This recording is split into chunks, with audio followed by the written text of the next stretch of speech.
कागल पंचतारांकित औद्योगिक वसाहतीतील मेट्रो हायटेक टेक्सटाईल पार्कमधून शिलाई मशीन चोरी करणाऱ्या तिघांना स्थानिक गुन्हे अन्वेषण शाखेच्या पोलिसांनी अटक केली आहे।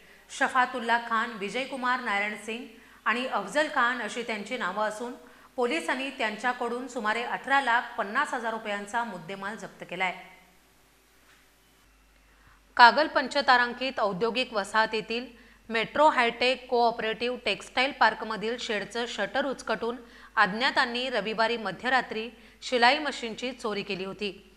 या प्रकरणी कंपनीचा कर्मचारी आनंदा माने यांनी दिलेल्या फिर्यादीवरून अज्ञाताविरोधात गोकुळ शिरगाव पोलिसात गुन्हा दाखल करण्यात आलाय। या गुन्ह्याचा समांतर तपास करताना स्थानिक गुन्हे शाखेच्या पोलिसांनी पुणे-बेंगलोर महामार्गावर सापळा लावून चोरीची नवीन शिलाई मशीन विक्रीसाठी मुंबईकडे घेऊन जात असताना तिघांना पकडले।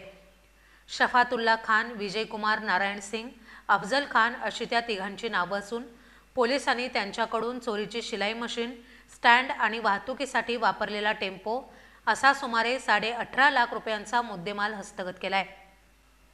स्थानिक गुन्हे शाखेचे पोलीस निरीक्षक रवींद्र कळमकर, गोकुळ शिरगाव पोलीस ठाण्याच्या सहाय्यक पोलीस निरीक्षक तबस्सुम मखदूम, पोलीस उपनिरीक्षक शेष मोरे, अंमलदार प्रवीण पाटील, दीपक घोरपडे, संजय हुंबे, लखनसिंह पाटील, संजय कुंभार, महेश खोत, सागर माने, विजय इंगळे, संदीप बेंद्रे, हंबीरराव अतिग्रे, सुशील पाटील, सागर चौगले, संदेश कांबळे, संदीप गुरव, विनोद कुंभार, राजेंद्र ताटे, विनायक बाबर, सुरेश राठोड यांनी या कारवाईत सहभाग घेतला।